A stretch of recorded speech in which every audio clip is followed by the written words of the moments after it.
Hey everyone, Aaron Stewart, Data Access Golf, the show. I mentioned yesterday that we wanted to get in and do a little discussion and a swing analysis on our newest major champion of the U.S. Women's Open. And so I wanted to do that and jump on here today. Her name is Jeongeun, and we pronounce it Jeongeun Lee. In Asia, they usually start with their last name. So she actually goes by Jeongeun 6 back home, but here we call her Jeongeun Lee6. Lee6, right, is how we do it. So you'll kind of see that in some of the analysis we do today. But kind of a cool story. Obviously, the 6 is something that everybody always talks about. But she, when she joined the LPGA of the Korea Tour, she was the 6th, not just Lee. She was the 6th Lee Jeongeun. So like exact. So that's why she grabbed the 6. And which I think is brilliant, right? For branding and everything over here. I can't remember the name of her fan club, but it's like, you know, the 6 supers or something like that. So they've used the 6. It's really easy to tell her from every other Lee on the LPGA Tour, which I think is brilliant. Which is kind of ironic, isn't it? That Hank Haney came out and riffed on the LPGA Tour first off, and that the U.S. Women's Open didn't matter, which was brilliant, a brilliant career move for sure. But then he went on to talk about, all the Lees and I'll bet a Lee wins and all that. Well, a Lee didn't win, a Lee6 did, and she is unique. So Hank should have been thrilled instead of making fun of, he literally brought up the Lee6 thing. Instead of making fun of her, which he did, he should have applauded her brilliance in branding. I'm sorry, as a online marketing entrepreneur type of a guy, that's brilliant branding. So whoever helped her come up with that, golf clap. That's awesome. Well done. That's really, really cool stuff. So anyway, we want to jump into that and talk about that today on Data Access Golf. So let's get this thing fired up. We'll go ahead and get the intro going, which is new. So this is the premiere of the intro. I am excited to see what you guys think about it. So let's get that started, and then we'll jump right into getting this done and talking about Lee6 and her fantastic golf swing. Here we go.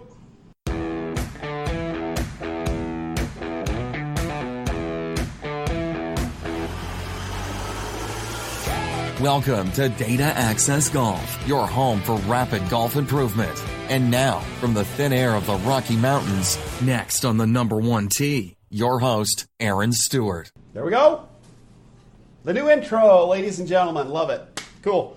Okay, so I wanted to dive right in. First and foremost, one of the things that I wanted to start with, and again, I don't want to talk about Hank Haney any more than you have to because it's such a bad topic, but for somebody to promote themselves as a golf expert and somebody who knows a golf swing, who can apparently teach people golf, like Charles Barkley, which is an absolute complete failure. Ray Romano, the lead singer from the Adam Levine. There you go. I can't even believe I remembered that guy's name. The guy with the high voice, right? And all the tattoos. That dude, who my wife loves. We're not going to talk about it. By the way, that was my wife with the gold, with the red golf bag. So anybody out there who's wondering, she hates that photo, but I love it. It used to be on my phone, so I threw it in the video.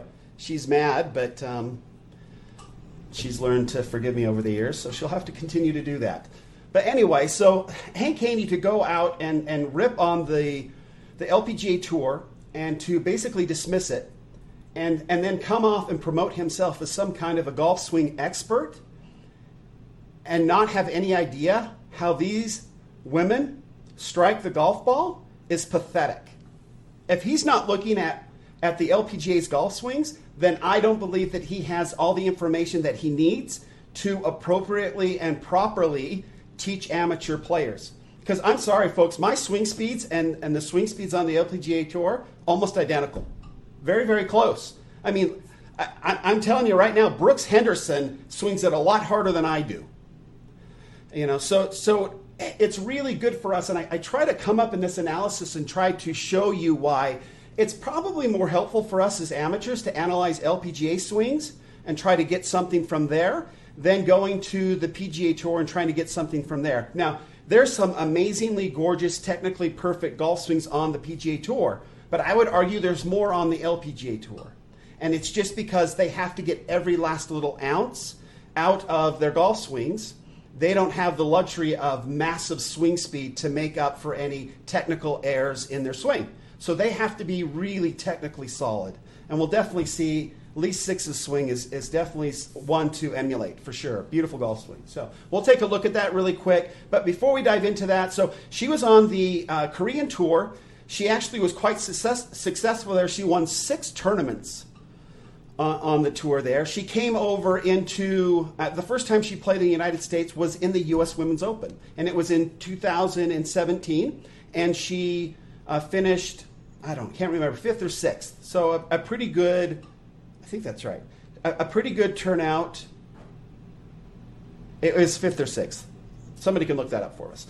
But and then she let's see, 2018 she also played the Evian Championship, and then I'm forgetting everything today. But she came over and qualified in 2018, and then started playing full time in 2019, and then her first tournament win is the U.S. Women's Open, which is incredible. And we'll go ahead and I'm going to bring up this screen real quick if I can remember how to do it.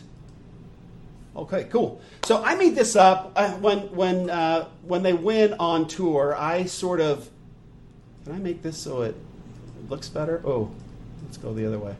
Okay, so I do these up and throw them up on Instagram and stuff to kind of go over some of their accomplishments. So this was the first tournament where somebody walked away with, a cool $1 million on the LPGA Tour. Is pretty amazing.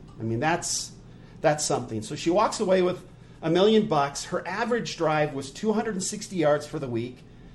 Hit it 260 yards and 87% fairways hit, right? Our benchmark's 55%. That's solid. Greens in regulation, 80%. And putts per green, 1.69. Anyway, scores and round for 278 total to get the win by 2 strokes. Very, very well done. And so let's go ahead and take a look at her swing. What I've done here, if you look on this Facebook page, I was going to say go to the Facebook page, but if you look on the Facebook page, probably down below now, I've put up a link to the golf swing that we're going to analyze now. And what I've done is taken screenshots so we can actually look more closely at what's going on. I think sometimes we look at full golf swings in full motion. I just don't think that's the best way to get down to the nitty-gritty and really understand what's going on and what they do well. So I'm going to I've got a third screen over here. Let's see if I can bring it up. Boom, there it is. Nice, worked out well. Okay, so I've numbered these 1 through 9. It's a face-on view right now. And this is Jeongeun Lee6 and her golf swing. The first thing I want to have everybody kind of look at here is I've done this white line across the top to kind of show how steady her head stays throughout the entire golf swing. And it is, can we even see? I don't even know if is this working here? Oh, there I am right there. That's not really what you want, but I'm going to get rid of myself. Let me see if I can move this over. There, okay. So if you look here, can you even see that? Okay, you can't see my cursor. All right, so it's over on this screen. So if I look over here, I'm not trying to ignore you folks, but it's over here. It's the biggest screen I have. So I'm looking at this screen over here. But if you look at number 1, I've put a yellow line down here to kind of line up where her shaft is. Now, obviously, the ball's here, but her shaft to the front of her head, and I think ball position with the driver is so important. You can see that the ball here is off her heel, but she's got herself set up with her obviously positioned behind the ball because with the driver, it's the only club in the bag that we strike up on the ball, or we're trying to. And we learned that from TrackMan. That's one of the cool things that we've learned from TrackMan is that those who are most efficient off the tee have a little slight upswing. Every other thing we don't. but with the driver we do. Okay? And that's why we tee it up, and so we try to do it that way. So she's already set up to stay well behind that ball and hit up on it. So excellent position here. She looks super relaxed, really good there. And then this first move back, and we see this with all these top players, she's got her hips starting to turn here, but her weight right now, and by weight I mean, well, weight is probably a way to put it, but now we talk about pressure.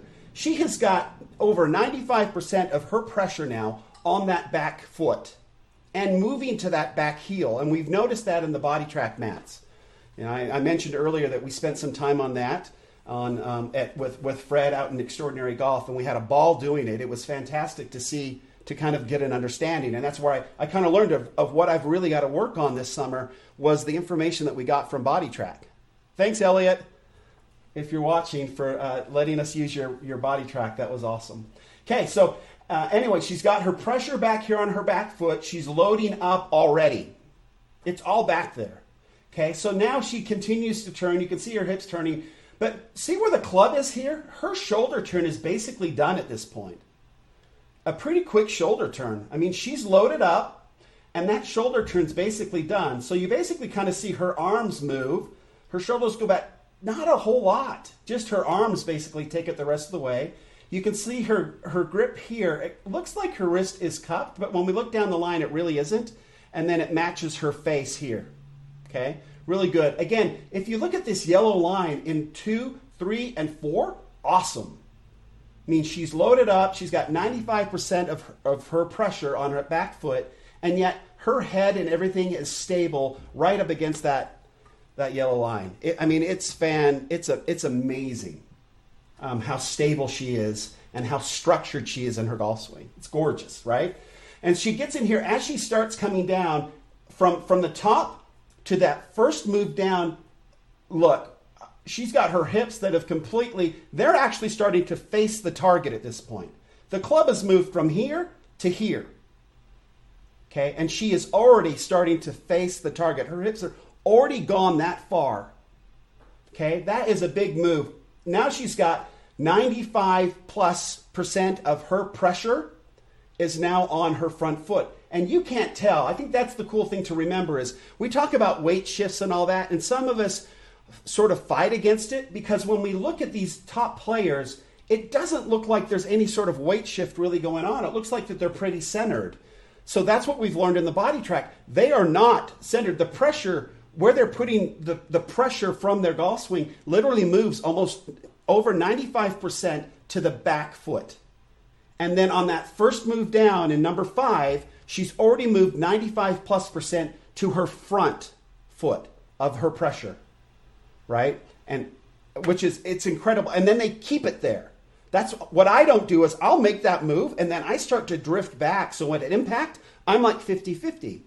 I have been fooled all these years by this look that they are centered, right? They're centered, perfectly centered between. And I've somehow or another learned in my own head that at impact, I feel better if I'm centered. And we can't do it. So that's what I'm working on this summer. That's the big thing that I've got to overcome this summer. And without the Body Track, I don't think we would have ever noticed. There's always been a little hold off in my swing.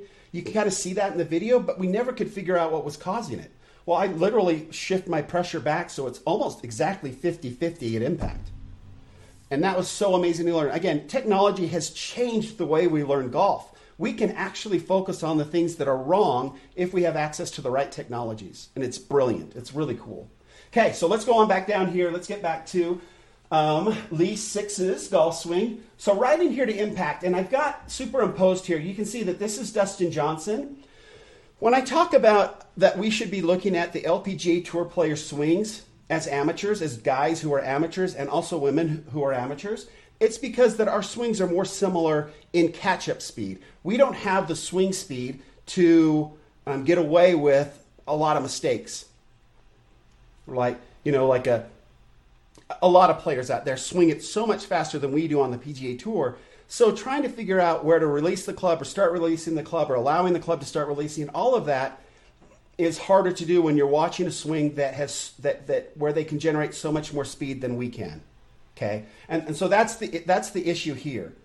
right? So we can see here, and if you can just compare, and I hope that you can kind of see this, Dustin Johnson has got his hands much closer to his leg and much further down, and he has got his club straight out here, really loaded. You can see here that Lee6 has got her club starting to release already. She doesn't have the catch-up speed that a Dustin Johnson does. So in order for her to hit up on the ball, she has to start the release earlier, as do we as amateurs, as do we. Okay, so really cool, really, that's a great illustration to see the difference between Dustin Johnson here and Lee6 here. Okay, you can see, again, you've got her posting up on her front leg. We talk about that too. Dustin Johnson's got the same thing there.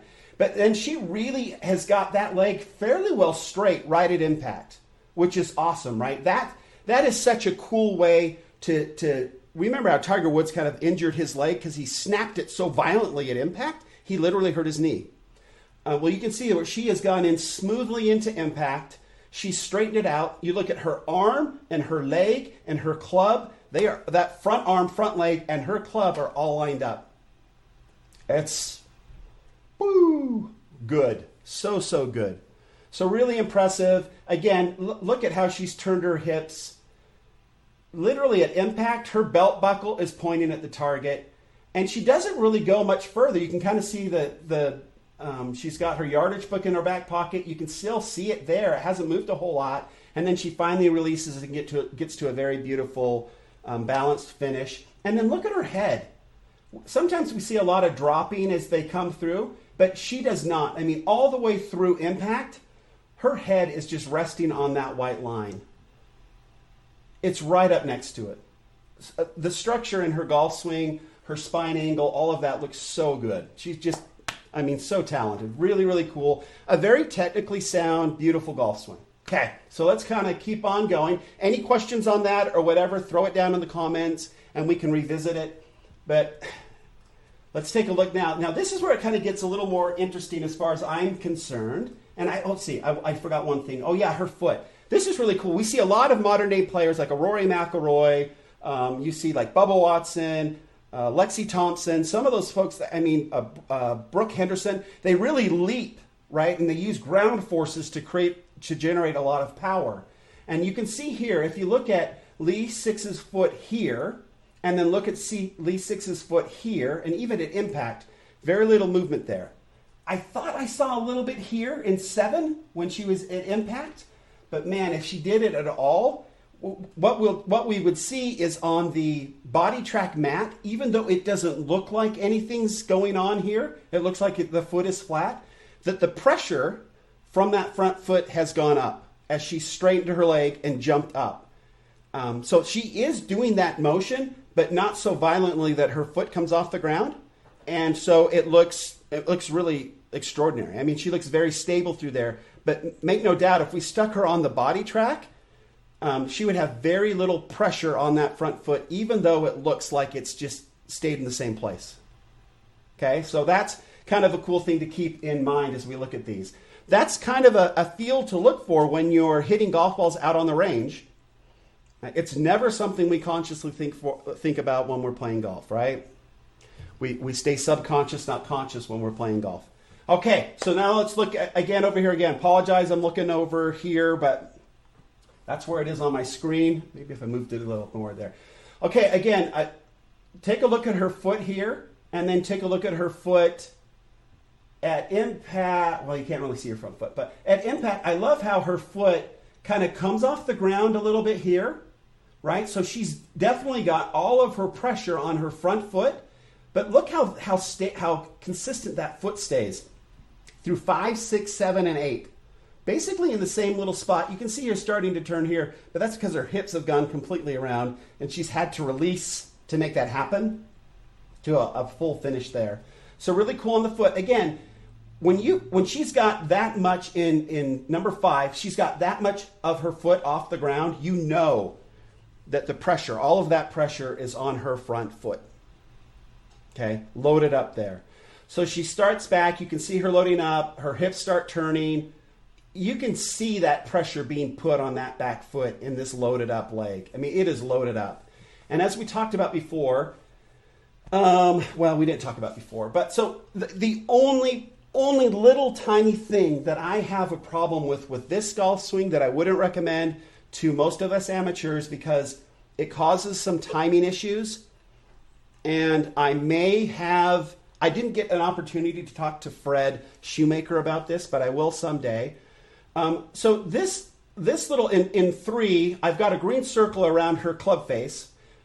Now, I like the club face being lined up with her hand there. That's great. I think that's how we check our grip to make sure that our grip is in the perfect spot for us and how we keep it super simple when we're analyzing our own golf swings. But if you look at this, I like to see that club face kind of hidden behind this hand and not continuing around this way, crossing the line. I mean, you can see where her feet are and you can see where the fairway is. She wants to hit the ball right down this area, and she's got the club pointed across the line, is what we call it. That just makes it more difficult to get the club face back to the ball squarely. And we see this a little bit later. This is the cause of this we'll see later in her golf swing. So we'll kind of keep going. As she makes that move, right, she makes that move from here to here. You can see now her legs have lined back up. They're straight there, and you can see now that they're lined back up. That foot has now started to come off a little. All of her pressure is now on her front foot in frame 4. It's all there. We saw that in the face-on view. That's obviously the down-the-line view. Now 5. Here we go. Frame 5, and this is what I'm talking about. Now you can see here that Lee6's club face now is open compared to her spine angle. What we like to see at this point in the golf swing is the club face being lined up with your spine angle, as Dustin Johnson has here kind of inset into this photo. Whoa. Okay, so that's how that's done. So this crossing over the line here has now made her late here. So 3, a result of crossing the line here, she's thrown off her timing, and now she's got the club face in an open position. From here to the ball, what does she have to do? She can't just turn through it now. She has to flip. To close that club, she now has to flip. And you can see the result of a flip here in that club face in frame 6. Okay, so she has to now use her wrists to catch up. When we talk about that catch-up speed, she's now got herself in a position where she now has to manipulate the club to make it happen. So for us amateurs who want to keep it as simple as possible, and we want to make sure that when we look at our golf swing, it's easy to analyze and see if we're doing the right things, do not let this club cross the line, because then you've got to come up with some manipulations in the downswing to get the club face square through the ball. Okay? If this club face was lined up more behind her hand, down the target line, then she would have a much better chance of getting into a position that matches Dustin Johnson with the club face matching her spine angle, where then she just has to let her upper body rotate through the ball and follow her hips around. That's a very consistent swing. Now, she's a good player. I know her timing's impeccable. My timing sucks. And I'm guessing a lot of you folks that don't hit a million balls every day, who are amateurs like I am, your timing probably isn't much better than mine, if it's better at all, right? She's probably got way better timing than any of us. So she's getting away with this. Obviously, she just won the U.S. Women's Open. She's an excellent player. Her body probably knows what to do to react to this. And I haven't seen enough of her swings to know if this is just her move to cross the line at the top. But if it is, but this particular swing here, it's kind of cool we caught it. This resulted in this. Okay? So then she had to manipulate to get through the ball. And you can see Dustin Johnson here. Dustin Johnson's just a fascinating story, because we always talk about how he gets up to the top and he bows that wrist, right? And then, he has to swing really, everybody talks about how he has to do a bunch of manipulations and everything in order to hit the ball. But if you look at his swing here, he's got that club face back perfect, where he just has to, he's rotated right? He just has to let his shoulders just go, and he doesn't have to worry about it. He is a very consistent driver of the golf ball because of this, because he gets that into that position earlier in his golf swing. He doesn't have to do anything through the ball. From here, all he has to do is rotate the club face, the front of his driver matches his spine. He just rotates around his spine and he knows exactly where that club face is. Lee6 doesn't have that luxury. She has got to rotate and flip, close her wrists, roll her wrists over to try to get the club face square into the ball. So hopefully that you can see that there. And that's why we want to make sure at the top of our backswing that we actually hide the club face behind our hands. Then that keeps us all on plane, keeps it really simple, and it's a great checkpoint when you're using video to analyze your own swing, when you're going down the line. Okay, and when you go down the line, you want to make sure that you're lined up underneath the hands. Here on 6, you want the camera right down your hands. Okay, that's the best way to look at it. Okay, now we'll go on to 7. We can see her foot still here. Her hips are completely gone, right? And they are so, when she hits the ball, let's see, even right here in 5, you can see just by looking at her yardage book, boom, boom, boom, not a lot of movement there. She's really gone all the way through. Everything's on her left side, and she lets it go. I love this, the driver under her shoulders. You can see it's basically lined up to the stripes in her shirt, which is a cool look. And if we drew, and I probably should have done that. Yeah, if you draw a line down here, you can go, it's right. Oh, I guess the T is kind of not there. But anyway, you can see the club face here, the club here. Oh, right here, you can see it's right at the ball, right on target there. So she does just an amazing job on getting back to the ball. Beautiful finish, totally flipped over. I guess I moved her. And boom, her straight. She's posted up into her left side. Really awesome. Really, really cool. So, okay, so just a couple things to remember then. As far as tempo and things go, again, if we want to hit, let's see, if I take this back to the Lee6, she hits her driver 260 yards. Okay? Can I go over here? She hits 260 yards. She's a little thing. But her swing is so technically sound that she gets it done. In this one particular instant, in this one particular swing, I don't know if that is her move where she crosses the line all the time. I didn't notice it when I was watching the tournament. They didn't give us a lot of really good shots down the line. It was kind of, the camera work was kind of all over the place. But that caused in this particular swing, and will cause in all of ours, to be a little late with the club face. The club face should really be lined up to our spine when we get into that, where we're parallel to the ground, ready to turn through the ball. And this just displays it perfectly. Dustin Johnson shows us the right way to do it, and Lee6 kind of shows us we're crossing the line, the result of crossing the line, and then what you have to do in order to make that up. So hopefully that's helpful. A really cool tournament. I thought it worked out kind of your first win on the LPGA Tour being a major, and for $1 million, that can't be a bad deal, right? So hopefully that was helpful to you. Comments, questions down in Facebook here in the comments, that'd be great. This will be uploaded to YouTube, so check out our YouTube channel, and a little later tonight it will show up on the podcast. Again, I'd love to hear from you. Follow us on Instagram as well. Until next time, remember, better data always means better golf.